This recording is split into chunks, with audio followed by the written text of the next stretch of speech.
Imagine this. You're watching your team step onto the biggest stage in the world. The stadium is electric. Millions are watching. And in a matter of minutes, your team is destroyed by a single football genius. Now, here's the twist. What if the leader of your country took that loss so personally, he started hating the player forever? Sounds unbelievable, right? Well, today, we dive into the bizarre story of how Lionel Messi became the unlikely enemy of Kim Jong-un.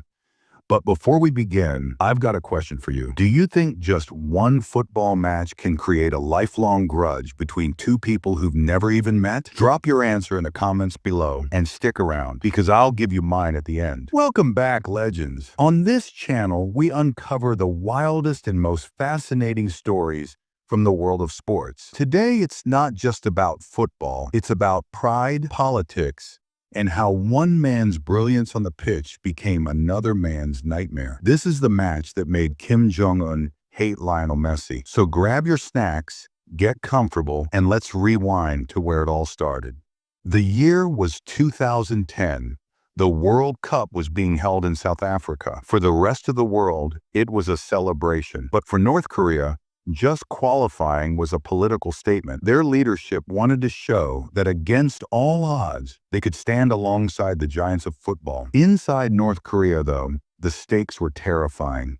The players weren't just representing a team. They were representing the entire regime. Failure wasn't just about losing a game. It was about bringing shame to the nation. And who stood in their path? Argentina, a football powerhouse. And at the heart of it all, a 23-year-old Lionel Messi, already a superstar, already unstoppable. Picture this. The stadium erupts, the whistle blows, and from the very first touch, Messi begins weaving his magic. Every dribble, every pass, every burst of speed. He was untouchable. North Korea fought hard. They ran.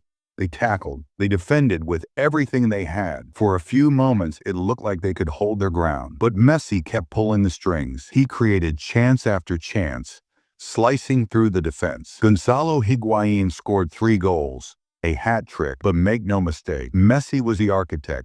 Argentina 4, North Korea 1. A victory for Argentina and a nightmare for North Korea. For most nations, losing to Argentina isn't a shame.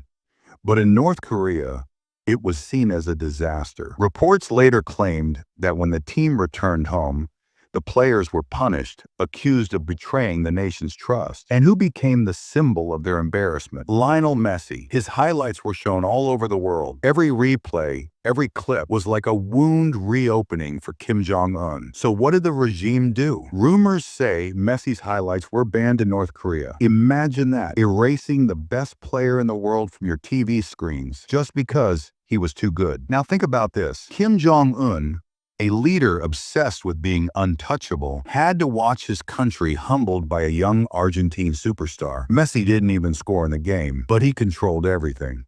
He humiliated North Korea without even realizing it. And while Messi went on to dominate football, winning Ballon d'Or after Ballon d'Or, lifting trophies, and eventually winning the World Cup, Kim Jong-un was left with a memory he couldn't erase. But here's the strangest part. Messi probably has no idea. To him, it was just another game, another win. Can you imagine being hated by one of the most powerful men in the world, and you don't even know it? That's the strange reality of the story. So back to the question I asked you earlier. Can one single match create a lifelong grudge? My answer, yes. For ordinary people, maybe not. But for a man like Kim Jong-un, whose image is everything, Messi's brilliance wasn't just skill, it was humiliation. And that, for a dictator obsessed with power, is unforgivable. And here's a twist to leave you with. What if one day Messi actually visits North Korea? Would he be welcomed as a global icon? Or would he be remembered as the man who humiliated an entire nation? That's something we may never know. But here's my final question for you. If you found out one of the most powerful men on the planet